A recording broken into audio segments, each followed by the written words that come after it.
Why did her hands shake when everything else seemed perfect? Weller stared at her reflection in the full-length mirror, the lace veil draped over her shoulders, the weight of white roses brushing against her wrists. For months she had imagined this moment, her father at her side, proud, steady, unshakable. But now, on the morning of her wedding, silence pressed in heavier than the gown she wore. Her phone sat on the vanity. No message. No call.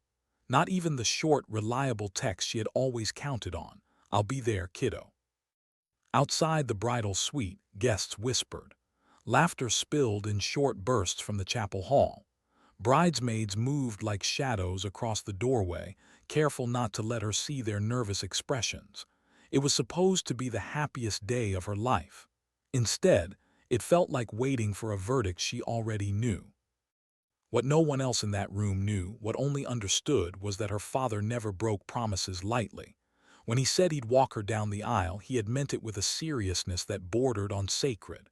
She could still hear his voice the night he pressed the pearl necklace into her hand, the one her mother had worn before the accident.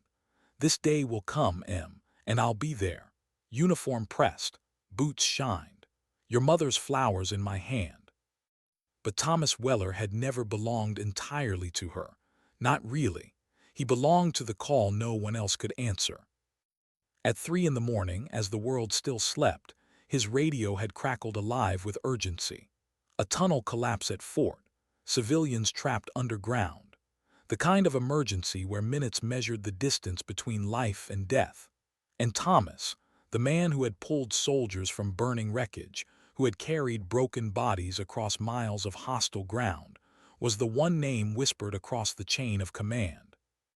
Didn't know the details, not yet. All she knew was absence, again. Her phone vibrated suddenly. She jumped, but it wasn't him. Just another cousin asking where he was. Another well-meaning friend typing, "I'm so sorry, Em. He's probably stuck at base." She locked the screen with trembling hands. No explanations would change the ache in her chest. No apology could stitch over 22 years of him leaving in uniform, missing the irreplaceable. Birthdays, graduations, Christmas mornings where she unwrapped gifts alone until his voice appeared on a grainy satellite call. And now, her wedding. Still her father's lessons whispered back. Stand strong even when your knees shake. Keep your head high even when your heart breaks. So she pressed her lips together, bit down until she tasted blood, and lifted her chin at the mirror. If he didn't come, she would walk that aisle alone, dignity intact, just as he taught her. But what she hadn't realized, what no one expected, was that somewhere across the base, 10 men were already moving. Men who owed her father their lives. Men who had bled under his command and returned home only because Thomas Weller had refused to let them die. At that moment, Thomas himself was knee-deep in dust and ruin. Concrete groaned above him. He could feel the weight of the collapsed training tunnel pressing down through his boots. His flashlight cut a thin beam through smoke and debris, falling across pale faces streaked with fear. 12 civilians were trapped, their voices echoing with panic. He crouched beside a boy whose chest heaved too fast, checked his pulse, and whispered steady reassurance. But even as his hands worked, his mind betrayed him. The image of in her gown, waiting, flashed like a wound across his vision. He had rehearsed walking her down the aisle in his head 1,000 times, every step, every turn, every look. He could almost hear the music, the soft hush of a chapel rising to see her. Instead, he heard screaming steel and shifting rubble. He swallowed hard and pushed it down. Duty first, always. That was the code. But for the first time in decades, it cut deeper than combat wounds ever had. Above ground, Captain Miller received the call no one else dared to make. Miller had once been carried on Thomas's back through an Afghan kill zone, bleeding from shrapnel wounds, convinced he'd never see his family again. And yet, here he was, alive because of the man now trapped underground saving strangers. When Miller heard about's wedding scheduled for that very morning, he didn't hesitate. He picked up the phone and called the Brotherhood. They answered within minutes, not because it was convenient, not because they were ordered to, but because loyalty bound them than blood. Miller said when they gathered, voices rough with emotion. Thomas Weller has never asked a damn thing from us, but today his daughter is walking alone, unless we make sure she doesn't. They looked at one another, still limping from legs that Thomas had carried through Iraq. His arm from the Syrian fire where Thomas pulled him out alive. Hayes, breathing because Thomas had given up his own parachute. Collins, who had survived a siege only because Thomas had stitched his wounds under fire. Not one of them needed convincing. Within 20 minutes, 12 soldiers stood in dress whites, formation perfect, insignias shining. Each carried a single white rose, the same flowers had chosen for the chapel, the same her mother once loved. Inside the bridal suite's cousin poked her head through the door. "They're ready for you." Nodded, but her chest tightened. She would walk out there alone, face the whispers, endure the judgment of every guest who would say, typical military father, never there when it matters. Her hands brushed the necklace at her throat. Her father's words again, "You have my stubborn, loyal heart." The organ music began. Guests rose to their feet. The heavy chapel doors creaked open. Stepped forward, her gown whispering across polished floors. Alone, the murmurs started immediately. Where is her father? How could he not show? But then silence. The music cut off, and the doors slammed open again with ceremonial force. 12 soldiers marched in, boots striking marble in perfect unison. White uniforms gleamed under the stained glass. At their head, Captain Miller, face stern, movements sharp with military precision. Froze at the entrance, veil trembling as her breath caught. Miller dropped to one knee before her, gloved hands holding a folded note. His voice carried with solemn weight. "Your father asked me to deliver this, ma'am." Her fingers shook as she took the paper. She opened it slowly, eyes scanning the familiar handwriting blurred by dirt and haste. "If I can't walk you down the aisle, let the men I saved walk for me. I am watching, and I am proud." The note slipped from her hands, her composure shattered. Tears she had held back all morning streamed freely. But the ache was no longer loneliness. It was pride, heavy and uncontainable. The guests rose as one. Some wiped their eyes, others saluted instinctively. Whispered into the silence, voice breaking, "He's not coming, is he?" Miller's answer was steady, almost reverent. "Ma'am, your father is saving lives. Right now, he's inside a collapsed tunnel pulling survivors out with his bare hands. He couldn't be here, but he sent us, because you are his heart, and his heart will never be absent." Pressed her hand to her chest, then lifted her chin once more. She placed her hand on Miller's arm, her step slow, deliberate. As they began down the aisle, each soldier they passed snapped into a crisp salute. The sound of boots striking marble became the heartbeat of the chapel. Guests wept openly now, watching not just a bride, but the living embodiment of loyalty, sacrifice, and honor. Halfway to the altar stopped. Her voice rang out clear, commanding. "My father isn't here because someone else needed him more, but he didn't abandon me. He sent his brothers. He sent his love." The silence that followed was reverent, and then thunderous applause. And somewhere beneath the earth, surrounded by dust and broken stone, Thomas Weller paused his digging just long enough to whisper into the radio, voice breaking, "That's my girl." Why did she stop halfway down the aisle? Guests held their breath, unsure if was overcome with nerves or heartbreak. Her veil shimmered under the light as she turned, not to the groom, not to the priest, but to the crowd itself. Her voice, trembling yet steady, carried like a command drilled into her bones. "My father isn't absent. He's saving lives right now. That's who he is." Gasps broke through the silence.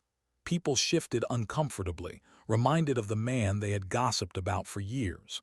The father who missed birthdays, graduations, Christmas mornings. The soldier who was never home when it mattered. And yet, here stood his daughter, refusing to let absence be mistaken for abandonment. Tears streaked down her cheeks, but her spine remained straight, shoulders squared. just like her father had taught her, lifted her chin and looked toward the altar. Slowly, deliberately, she took Miller's arm again and moved forward, each step echoing against the marble floor like the steady beat of a war drum. Behind her, the Brotherhood stood in formation. Each man bore scars invisible to the guests, reminders of battles where Thomas Weller had refused to let them die. They were not just soldiers. They were living proof of her father's honor. The groom, Marine Lieutenant Jake, stood tall as she approached. His jaw tightened, eyes glistening as he saluted the soldiers flanking his bride. He knew what this meant. This wasn't just a wedding. It was a mission completed, a promise fulfilled in the only way possible. Yet in his chest, conflict churned. She had fought for years to convince herself she accepted her father's life, his disappearances, his missions, his endless sacrifices for strangers. But now, standing in her wedding gown, she couldn't help but ask, why do others always need him more than I do? Her hand trembled slightly as she reached Jake's side. The ceremony continued, the priest's words flowing, but his mind drifted. She pictured her father underground, skin coated in dust, muscles straining as he pulled strangers from the rubble. She imagined his voice, calm, steady, reassuring terrified civilians that they weren't alone. And with that thought came a strange peace. Because deep down, she knew he wasn't just a soldier. He was the one soldiers called when the world broke apart. Meanwhile, beneath Fort Thomas Weller's lungs burned. The tunnel stank of oil and concrete dust, air thick enough to choke. His gloved hands were raw, scraped bloody from hauling debris. But he didn't stop. Not when he heard the muffled cries of survivors somewhere in the dark. 2 meters deeper, he barked to the engineer at his side, voice hoarse. We clear this section, we reach the civilians. Every second mattered. He knew his wedding had already started. He knew the chance of him making it there was gone. But the faces in front of him, the trapped, the terrified, the injured, were someone else's. Someone else's sons, daughters, brothers. He couldn't leave them. Still, when his radio crackled and Miller's voice came through, time stopped. Sergeant Major, is about to walk the aisle alone. Request permission for your men to stand in your place. The silence that followed felt heavier than the concrete above him. His chest tightened, not from dust, but from the crushing truth. He was failing her again. Finally, he forced the words through his throat. Tell her if her father can't walk her, then let the men he saved do it. Tell her I'm watching, and I'm proud. He killed the transmission before his voice broke. Then he pressed his forehead to the cool wall of stone, eyes closed. In his mind, he pictured her smile, her laugh, the stubborn tilt of her chin. He pictured her mother gone too soon, and the way carried both her beauty and his grit. Sir, a young private asked quietly, watching the older man pause. Thomas pushed himself back up. His tone snapped to steel. Keep digging. We don't stop until every single one of them is out. Above ground, the ceremony continued. Listened as vows were spoken, voices trembling with emotion.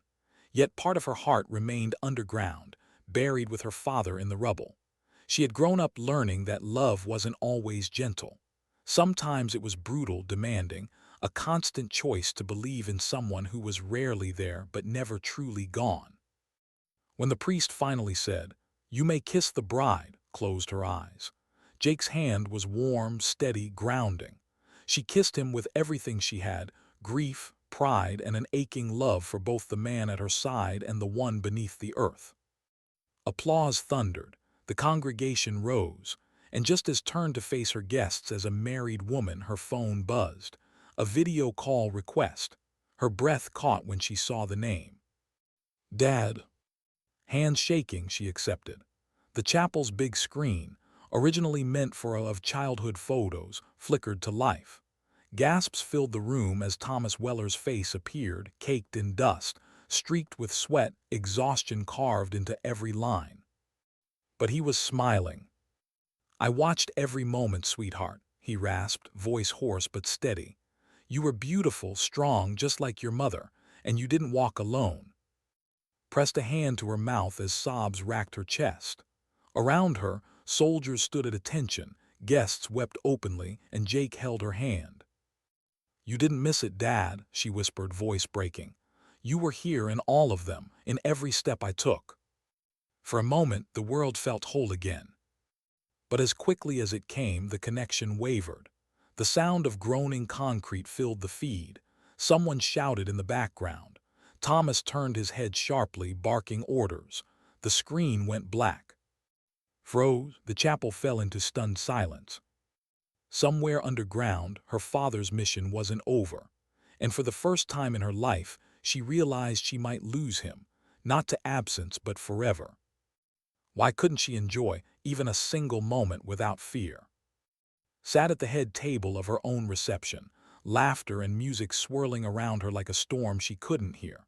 Glasses clinked. Friends toasted. Her new husband, Jake, leaned close, whispering reassurances she barely absorbed. All she could think of was that last flicker of her father's face on the screen, cut off mid-command, the sound of stone collapsing around him. He had told her he was proud. He had told her she was strong. But what if those were his last words? The thought stabbed her chest. She pressed a napkin to her lips, pretending to dab away happy tears, while inside her ribs her heart raced like she was running into combat. Guests assumed her silence was composure. Some whispered admiration, saying she was her father's daughter, stoic, graceful, unflinching. But the truth was raw panic. The kind she remembered as a little girl, waiting by the phone when her father's missions dragged weeks longer than promised. The kind she remembered every time he came home with new scars, or limped up the porch with eyes that looked miles away. Now she was older, married, stronger supposedly. Yet part of her still felt like that child clutching a stuffed bear in an empty living room, begging God not to make her an orphan. She forced herself to smile as Jake squeezed her hand under the table. His eyes told her he knew. He had lived the same fear, waiting for word on his own brothers-in-arms during deployments. He didn't push her to be cheerful. He just sat there, steady, letting her lean without words. Meanwhile, under the earth, Thomas Weller's body screamed with exhaustion. His shoulders burned from hours of lifting debris. His throat ached from inhaling concrete dust. But he didn't stop, not while survivors still cried out from the dark. "Got another," he shouted, dragging a young woman through a narrow gap. Medics rushed forward, their flashlights blinding in the dust. "Pulse is weak, but she's alive." The engineer at his side shook his head. "Sir, the supports are unstable. We should pull back." Thomas planted his boots firmly in the rubble. "Not until everyone's out. That's an order." The younger man swallowed hard, nodded. They pressed on. Every groan of stone reminded Thomas how close he was to never walking out. His mind betrayed him with flashes of, in her wedding dress, walking alone until his men arrived. He pictured her face when she read his note, tears breaking through her composure. He whispered to himself between heaves of stone, "Stay alive. She deserves more than a folded flag." At the reception, the DJ called for the father-daughter dance. Gasps rippled through the crowd. Some guests looked at with pity, others with curiosity. Jake moved as if to intervene but lifted a hand. "No," she whispered, "I'll dance." The music began softly, an old song her father used to hum under his breath while cleaning his boots after missions. She stepped into the center of the floor alone. For a moment, she froze, surrounded by eyes. Then she imagined her father's arms, steady and strong, guiding her steps. She closed her eyes and moved slowly, deliberately, letting the song carry her. Tears fell, but her spine stayed straight. Guests wiped their own eyes. Some whispered it was the most powerful dance they had ever seen, but wasn't dancing for them. She was dancing for him, for the man risking his life under tons of earth. And as she turned, she saw them. The Brotherhood standing at the edge of the dance floor, uniforms crisp, hands clasped behind their backs. They didn't speak. They didn't move forward, but their eyes held the weight of men who knew exactly what she carried in her chest. One by one, they stepped forward, not to replace her father but to surround her, to honor her, to remind her she was never alone. The guests rose to their feet, applauding through tears, kept dancing, her hands lifted as if her father were there, and in her mind he was. Underground, Thomas paused to catch his breath. His body trembled from exertion. He leaned against a cracked wall, listening to the faint sobs ahead. "How many left?" he asked the engineer. "3, sir, but the chamber's unstable. Another collapse could seal it for good." Thomas closed his eyes briefly, whispered a prayer he didn't know he still remembered, then nodded. "Then we move faster." The wall groaned. Dust rained down. A section of ceiling cracked, sending rubble crashing inches from his boots. The private beside him cursed, panicked. "Sir, it's gonna bury us alive." Thomas grabbed his shoulder, forcing him to focus. "Listen to me. Fear's natural, panic kills. We keep moving." They pushed forward inch by inch, until the faint sound of a child's cry cut through the dust. Thomas's heart clenched. He forced his body forward, shoving debris with bare hands until blood seeped from his knuckles. At last he broke through, a pocket of air where 2 children and an older woman huddled together, eyes wide with terror. The woman whispered hoarsely, "Please don't leave us." Thomas's voice broke, softer now. "Ma'am, I've missed too much in my life, but I don't miss saving people. You're coming out." He wrapped the smallest child in his arms, cradling her against his chest. She was trembling, coughing, but alive. As he carried her back through the tunnel, he whispered the same words he once whispered to on stormy nights, "You're safe now. I've got you." At the reception, stood outside under the night sky, finally escaping the swirl of music and chatter. Her gown was heavy, her eyes swollen from tears, but she needed air.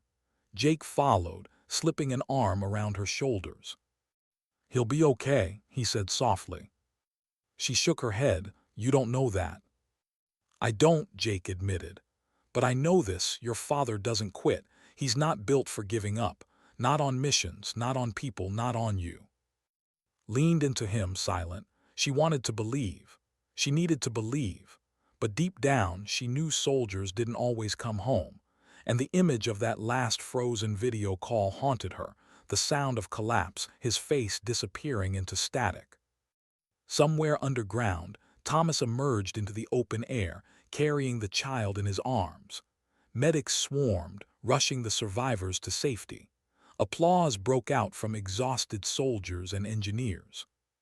But Thomas didn't smile, he didn't collapse in relief, he just looked back at the tunnel.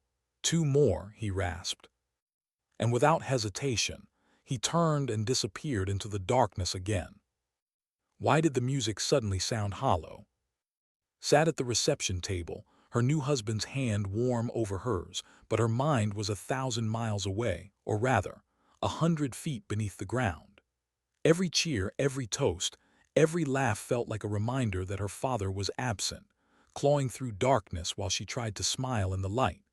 She excused herself quietly, slipping out onto the chapel steps, her gown trailing against stone warmed by the last trace of daylight. The night air bit cool against her skin. She tilted her face upward, as if stars could give her answers. Was he still alive? Was he fighting? Or had the silence that swallowed his video feed become final? She hated herself for imagining the worst. She hated herself for wondering if she should start grieving before the news arrived. Inside, Jake rose to follow, but Captain Miller stopped him with a firm hand. "Let her breathe," Miller said quietly. "If there's one thing Thomas's daughter learned, it's how to carry weight on her own shoulders, for a while anyway." Stepped farther into the quiet, past the chapel lights, until shadows wrapped around her. Only then did she whisper the words she'd buried all day. "Dad, don't leave me now, please." Underground, Thomas's body screamed for rest. Every muscle ached, lungs scraped raw by dust, but he kept moving. The last 2 survivors were somewhere ahead. He could hear faint coughing, a rasping call that barely carried over the groaning earth. "Sound off," he shouted, voice breaking.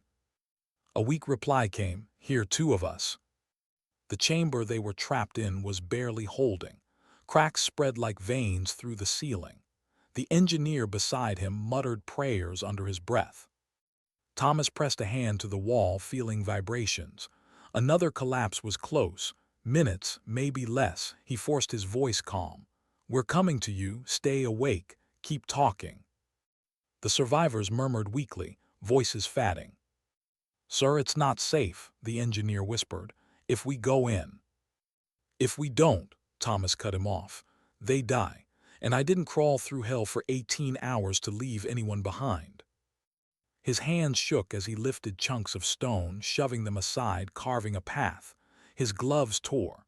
His skin split. Warm blood mixed with dust. He didn't notice. He only heard her voice in his head, the way she sounded as a little girl. "Don't let go, Daddy, don't let go." He wouldn't, not today, not ever. Above ground, returned inside. The reception carried on with fragile joy. The cake had been cut, the bouquet tossed, the last of the toasts delivered. But every so often, conversations faltered, eyes drifting toward her, toward the empty chair where her father should have sat. She smiled politely, responded when spoken to, but inside her chest was caving in. Jake squeezed her hand under the table, his thumb brushing her wedding ring as if to remind her she wasn't alone. Still, she couldn't shake the feeling that somewhere in a collapsing tunnel, her father was fighting for his last breath. Her phone buzzed again. This time it wasn't a call, just a message from an unknown number. "Rescue operation ongoing. Your father is leading. Situation critical." The word critical landed like a knife. She closed her eyes, steadying her breathing. She had lived her whole life with military language. She knew what critical meant. Underground, Thomas finally broke through the last barrier. His flashlight beam caught the pale faces of two survivors, a young man pinned under debris and a woman slumped against the wall, barely conscious. Relief surged, but there was no time for it. "We've got you," he said, voice low but firm. He crawled to the woman first, checking her pulse, faint but steady. He handed her off to the engineer, who began guiding her out. Then Thomas turned to the young man. The beam of his light revealed twisted metal pinning his leg. Blood seeped slowly, dangerously. "Sir," the man whispered, "leave me. Get out before it comes down." Thomas shook his head, jaw clenched. "Not happening. I don't leave people, ever." The ceiling groaned again, dust cascading in thick sheets. He knew he had minutes, maybe less. He braced his shoulders against the beam, pushing with every ounce of strength. His body trembled. His vision blurred. The metal shifted, but not enough. The young man cried out in pain. "You'll die here." "Better me than you," Thomas grunted. "Now push when I say." Above ground, rose to give her thank you speech. Her voice shook at first, but then steadied as she looked out over the faces before her. "My father isn't here tonight," she began. A hush fell instantly. Guests leaned forward.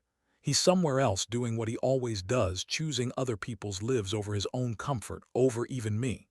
Her throat tightened, but she forced herself on. "But he didn't abandon me. He sent his brothers to walk beside me. He sent his heart. And I believe," she paused, swallowing hard, "I believe he's still fighting right now for them and for me." The brotherhood rose to their feet, saluting in unison. Guests followed, applause breaking like thunder. His eyes shimmered, pride mingling with fear. Underground, Thomas gave the signal, "Now." The young man pushed weakly as Thomas heaved with everything left in him. The metal groaned, shifted, then finally gave way. With a roar, Thomas pulled him free, slinging the man's arm over his shoulder.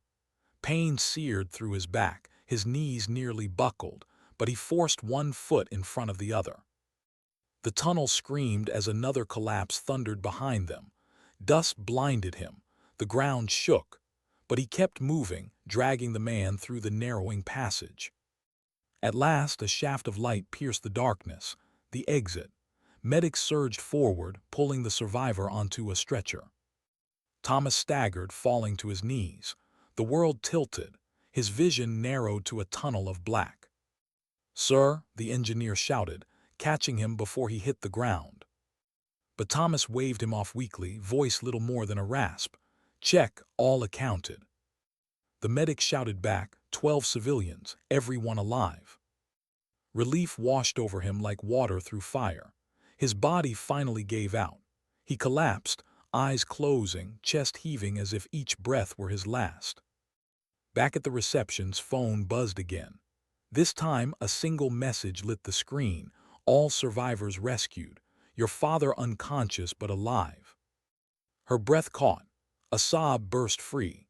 She pressed a hand to her lips, laughter and tears tangling into something wild and uncontainable. Jake leaned close, whispering, "See, he doesn't quit." Nodded, tears streaming down her face. No, he never quits. But deep in her heart, she knew the story wasn't finished. He was alive for now.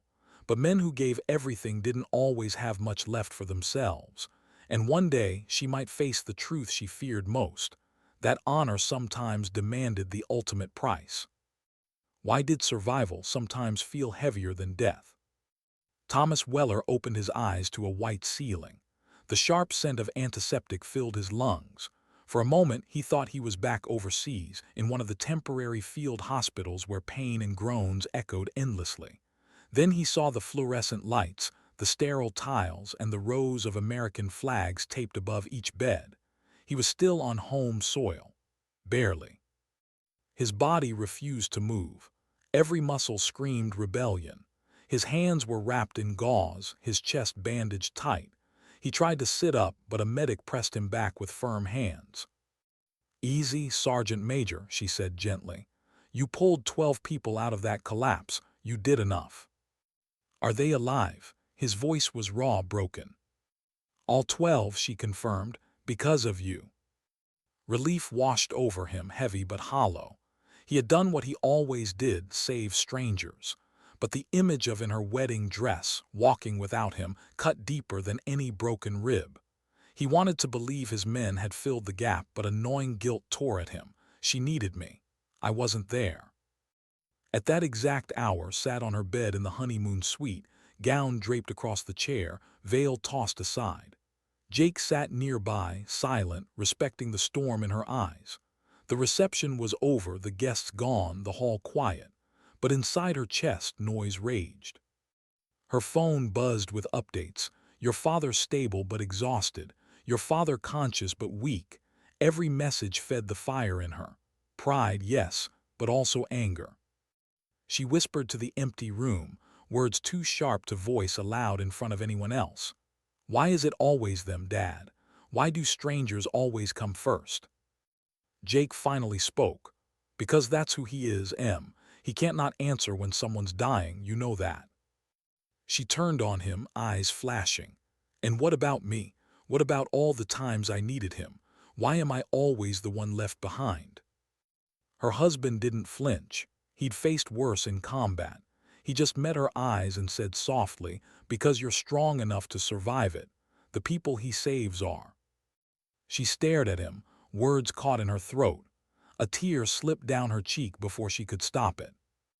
Down at the hospital, Captain Miller entered Thomas's room. The two men locked eyes, soldier to soldier, brother to brother. Miller didn't salute, didn't smile. He just pulled up a chair and sat, leaning forward with forearms on his knees. "You look like hell," Miller said quietly. Thomas gave a rough chuckle, then coughed. "Feel worse. They almost lost you down there." "Wouldn't be the first time." Miller studied him. "She made it, you know, walked down the aisle with us. Stronger than any of us expected. Stronger than you, maybe." Thomas closed his eyes, pain twisting his face. "She deserved better, I promised her." "You did keep your promise," Miller said firmly. "Just not the way either of you expected." Silence stretched. Finally, Miller leaned closer, his voice dropping low. "You ever stop to think, Thomas, that maybe the one person you keep saving the least is yourself?" The words cut deeper than shrapnel. Thomas turned his head, avoiding his friend's gaze, but the truth of it lingered like a wound he couldn't stitch. Later that night, received a call. Miller's number. Her heart stuttered until she heard his steady voice. "He's alive," Miller said, "but he's weak, you should see him." Froze, she wanted to. She wanted to run to his side, throw her arms around him, let him know she wasn't angry, but another part of her resisted, the part that had learned to protect herself from disappointment, the part that whispered, "What if he chooses duty again tomorrow? What if he walks away from me again?" Miller pressed gently. Her voice cracked. "I don't know if I can." "You can," he said, "because you're his daughter, and he needs you now more than he'll ever admit." Jake touched her shoulder, nodding encouragement. She swallowed hard, tears slipping free, then finally whispered, "Tell him I'll come in the morning." At the hospital, Thomas drifted in and out of restless sleep. He dreamed of the wedding he'd missed, the way he'd imagined it. On his arm, the proud music of the organ, her mother's necklace shining in the light. But in the dream, halfway down the aisle, she let go, walked forward alone. And when he tried to follow, the ground collapsed beneath him, pulling him into darkness. He woke with a jolt, breath ragged. For a long time he lay still, staring at the ceiling.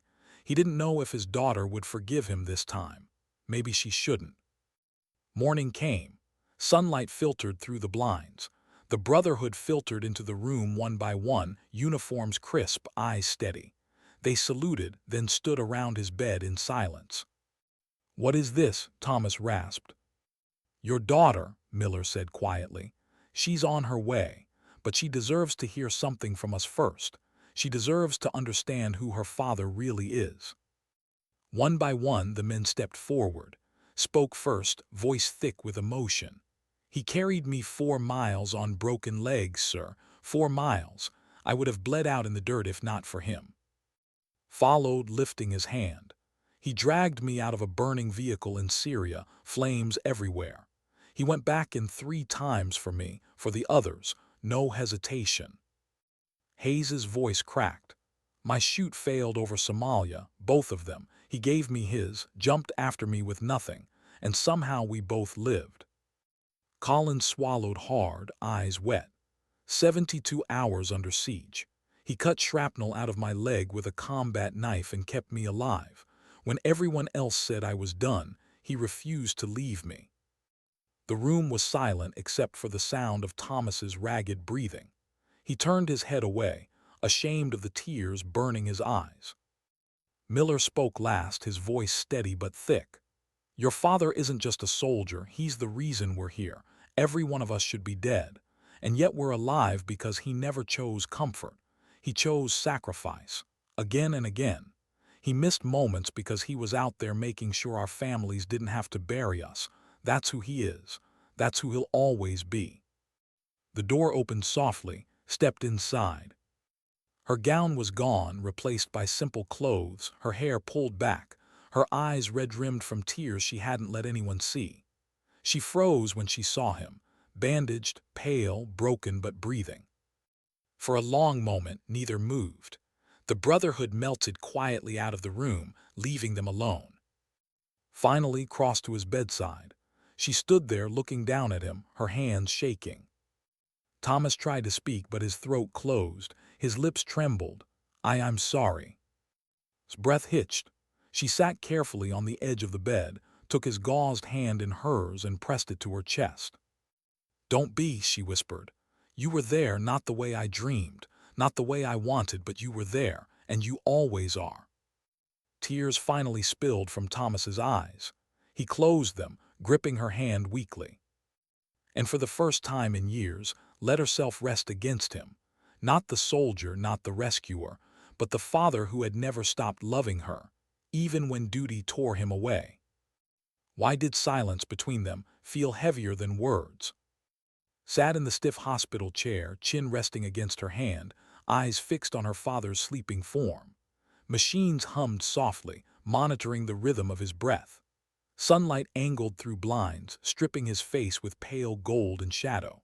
For the first time in her life, she saw him not as the indestructible soldier, not as the unshakable rescuer, but as a man, frail, vulnerable, and frighteningly mortal.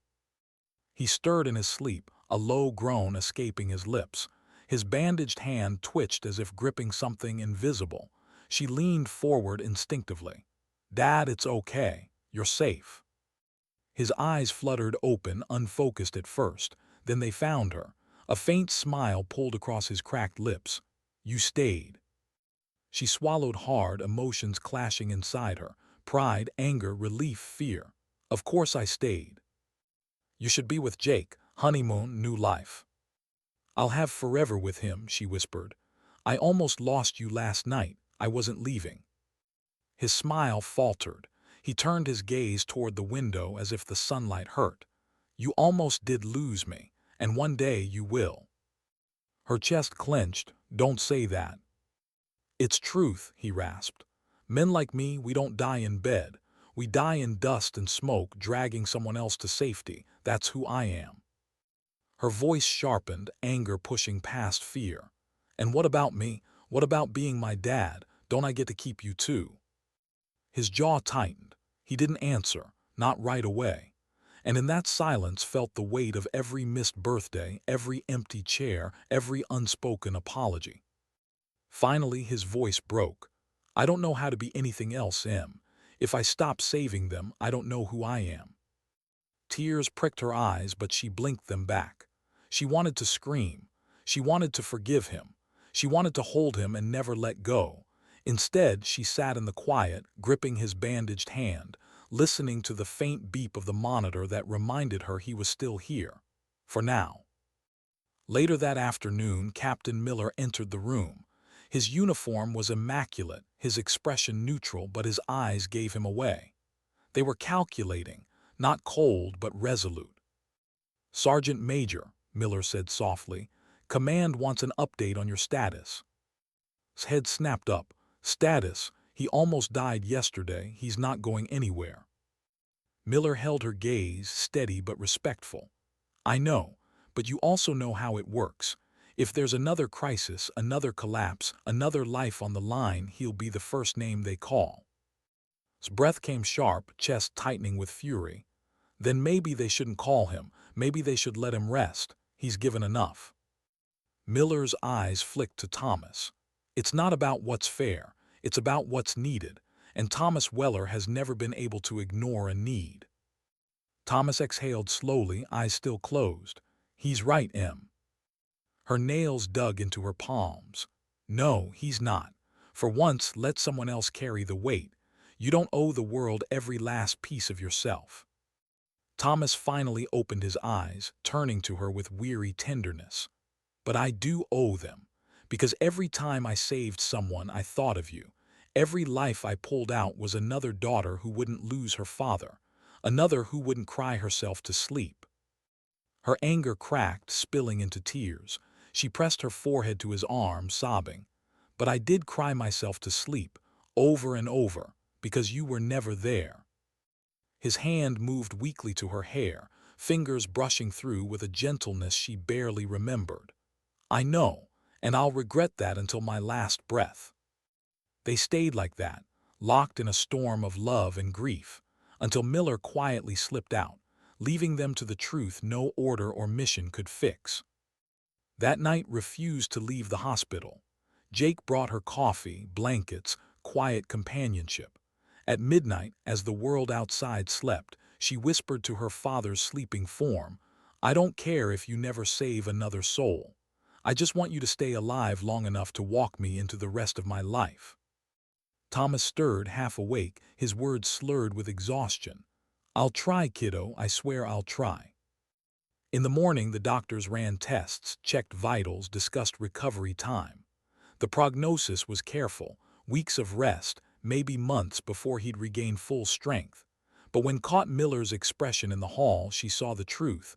There would be no long reprieve. Not for a man like Thomas.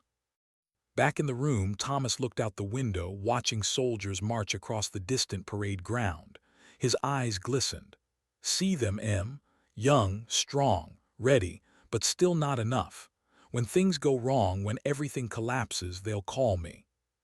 Her throat tightened. And you'll go, even if it kills you. He turned, eyes locking on hers. Even if it kills me.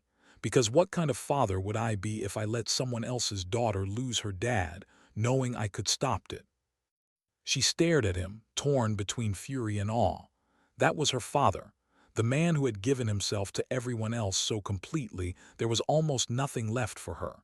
And yet, somehow, she still loved him with every fiber of her being. "Maybe," she whispered, voice breaking, "the bravest thing you could do isn't running into another collapse. Maybe it's staying alive, staying with me." He didn't answer, he couldn't. His silence was its own confession. That night, as lay in the hospital chair, her hand wrapped around his, she realized something she'd never admitted before. Her father would never change. He would never stop choosing others, and she would never stop choosing him. It wasn't fair, it wasn't easy, but it was love, the kind forged in absence, in sacrifice, in stubborn loyalty that refused to break even when it hurt. And as she drifted into uneasy sleep, her father whispered words so soft she almost didn't hear. "I'll never let you walk alone. Even if I can't be there, I'll always send someone who can." Why did she feel like time was running out when he was still lying in a hospital bed? Paced the sterile hallway, arms wrapped around herself. She could hear the low murmur of voices inside her father's room, voices of men in uniform, commanders, officials, the same kind of men who had called him at 3 a.m. on her wedding day.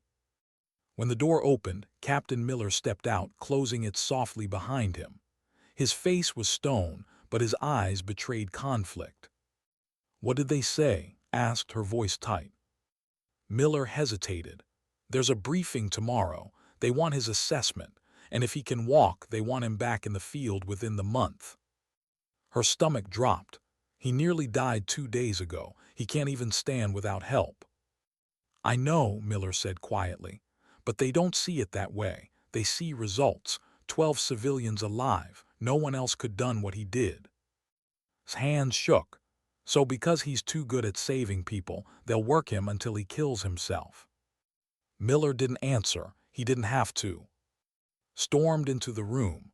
Thomas was propped up in bed, pale but alert, speaking with a lieutenant who stood at stiff attention. When he saw his daughter's expression, Thomas raised a hand. "Give us a minute, Lieutenant." The officer saluted and left. Silence filled the room. Stood at the foot of the bed, her breath sharp. "You're going back, aren't you?" Thomas looked down at his hands, wrapped in gauze. "They need me, Em." "No," her voice cracked louder now. "I need you, doesn't that matter?" His eyes lifted, heavy with sorrow. "Of course it matters." "Then why is it never enough?" Her voice rose, trembling with years of buried hurt. "Why is it always someone else's child, someone else's family, someone else's life? Why do they get you when I do?" The words struck him harder than shrapnel. He opened his mouth, then closed it again. His silence was confirmation. Pressed on, tears streaming. "Do you know what it's like to sit in the front row of every school play with an empty chair next to you? Do you know what it's like to blow out birthday candles alone? Do you know what it's like to look at every father-daughter dance and pretend it doesn't break you in half?" Her chest heaved. "And now my wedding. You promised me, Dad, you promised." Thomas's face crumpled. His voice was barely a whisper. "And I failed you." Shook her head violently. "No, that's just it. You don't even see it. You didn't fail me once, you failed me always. And I kept forgiving you because I thought someday I'd matter more than the mission. But I don't, do I?" The room went still. Machines beeped softly, measuring the rhythm of his wounded body. Finally, Thomas spoke, his voice raw. "You matter more than anyone, Em. More than my career, more than my life. But the mission isn't about them over you. It's about me living with myself. If I let someone die knowing I could stop it, then I'm not the man who raised you. I'd rather die saving them than live failing myself." Sobs broke through the air. She pressed her palms to her face, shaking. "So that's it. That's my choice. To love a man who will always risk leaving me alone." Thomas reached out a trembling hand. "It's not your choice. It's mine. And it's the only thing I know how to do." She didn't take his hand. She turned away, chest heaving, the words spilling like a flood she couldn't stop. "Do you know what I'm really afraid of, Dad? That one day they won't send me a message saying he's alive but exhausted. One day it'll be a folded flag, a funeral detail, and everyone will stand there talking about what a hero you were while I stand there thinking, you were my dad and I just wanted you alive. The confession tore through the room like shrapnel. Thomas's hand dropped back to the blanket, his face etched with pain deeper than any wound the battlefield had given him. Neither spoke for a long time. Finally, Thomas's voice cracked, barely audible. "You're right, you deserve better, and I don't know how to give it." Turned back, tears streaking her cheeks. She walked slowly to the bedside, finally taking his hand. Her grip was firm, almost angry, but laced with love she couldn't kill. "Then at least be honest with me," she whispered. "Stop pretending you'll always make it home. Stop promising things you can't keep. If you're going to keep choosing this life, then let me love you for who you really are, not for the man I keep wishing you'd be." His eyes closed, tears slipping free. "I don't deserve you." Her voice softened, breaking. "You're wrong. You're my father. And no matter how much it hurts, I'll always love you. But God help me, I don't know how many more times I can survive losing you." For the first time, the unshakable sergeant major looked broken. Not from wounds or exhaustion, but from the truth his daughter had spoken aloud. Captain Miller re-entered quietly, sensing the storm had passed. He looked at Thomas, then at briefing at 900. They'll expect him. His jaw tightened. "And what if I tell them no?" Miller's eyes softened. "Then you'd have to chain him to that bed, because he'll go, not because he doesn't love you, but because he does."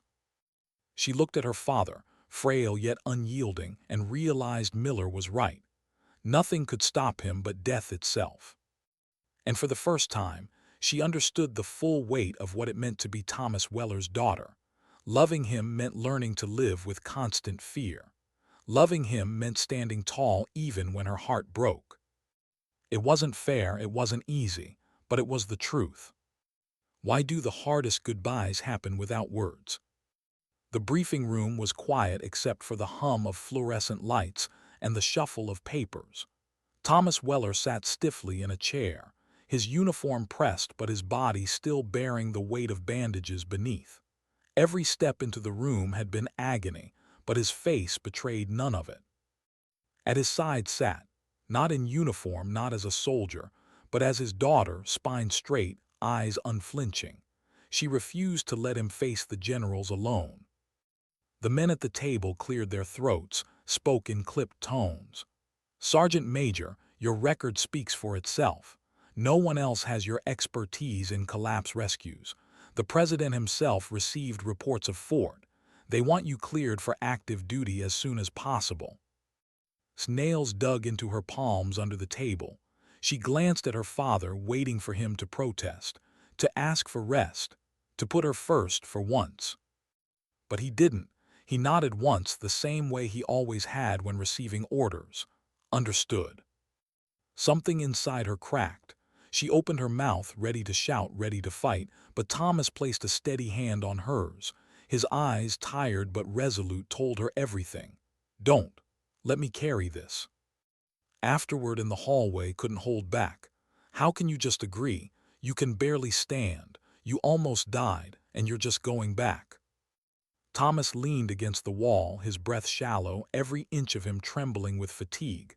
But his voice was steady. "Because they'll call again, Em. And if I don't answer, someone dies. That's the truth." She shook her head, tears hot. "Then when do I get you? When do I stop being the one left behind?" His eyes softened. "You've never been left behind. Not once. You've always been the reason I keep walking back out. If it wasn't for you, I'd have stopped fighting a long time ago." Her chest ached with the contradiction of it, pride and anger, love and loss colliding all at once. Days passed. Thomas remained in the hospital under observation, but the weight of expectation loomed over him. Visited daily, sometimes with Jake, sometimes alone. Their conversations grew quieter, gentler. Less argument, more reflection. One evening, as the sun dipped below the horizon, found her father staring out the window at the parade ground. Soldiers marched in the distance, cadence echoing faintly. His face was unreadable. "Penny for your thoughts?" she asked softly. He chuckled, the sound weak but genuine. "Thinking about your mother, the day I married her. I almost missed the ceremony then, too." Blinked, "You never told me that." He nodded. "Got stuck on base after a training accident. Didn't think I'd make it in time. She stood at the altar waiting, just like you did. But when I walked in, covered in dust, she just smiled, said, 'As long as you came, that's enough.'" His voice cracked. "I think about her every time I suit up. Every time I wonder if this is the day I don't come home. And now I think about you." Pressed her lips together, tears threatening. "I'm not her dad. I can't keep pretending it doesn't hurt." "I don't want you to," he said softly. "I just want you to know it was never about choosing them over you. It was about choosing to be the kind of man I hoped you'd be proud of, even if it cost me everything." For a long moment neither spoke, then whispered, "I am proud of you. I just wish I didn't have to share you with the world." Thomas reached for her hand. "One day you'll understand. Real love isn't about keeping someone. It's about letting them be who they are, even when it breaks your heart." Her tears fell freely now, but she didn't look away. Weeks later, Thomas was released from the hospital. The military cleared him for limited duty, though everyone knew it was only a matter of time before limited became essential. Helped him pack his gear bag, folding uniforms with practiced care. At the bottom of the bag, he placed the framed wedding photo she'd given him, the one with her standing between 12 saluting soldiers. "Why that one?" she asked quietly. "Because it reminds me that even when I wasn't there, you weren't alone," he said. "And that's all I ever wanted." The day came when the phone rang again. Another collapse, another crisis, another call no one else could answer. Thomas stood in the doorway of his home, gear bag slung over his shoulder. His body was healed, but his eyes carried the weight of the choice he was making again. Stood across from him, arms folded tight. For a long moment, neither moved. Finally, she stepped forward and wrapped her arms around him. She held him with all the strength she had, her face pressed against his chest. "Come back to me," she whispered. "Not for them, for me." His arms tightened around her, trembling. "Always, I swear." She let him go, watching as he walked toward the waiting vehicle. His silhouette was sharp against the morning light, an unshakable figure of duty, of sacrifice, of love expressed in action rather than presence. As the door closed behind him, his chest ached, but something inside her had shifted. She no longer saw herself as the abandoned daughter of a soldier. She saw herself as the living proof of his legacy, the stubborn, loyal heart he had given her. That night she sat at her desk, writing in her journal. Her words flowed steady, strong. "Sometimes love isn't gentle. Sometimes it hurts. Sometimes it means sharing the person you love with a world that needs them more than you do. But absence doesn't always mean abandonment, because real love leaves traces. In the men who showed up when he couldn't. In the necklace around my throat. In the lessons etched into my bones. And in the quiet promise he made without words that I will never walk alone, even if his boots carry him far from me." She closed the book, wiping her tears, a small smile breaking through. Because deep down, she knew the truth her father had tried to show her all her life. Dignity doesn't speak. It simply acts.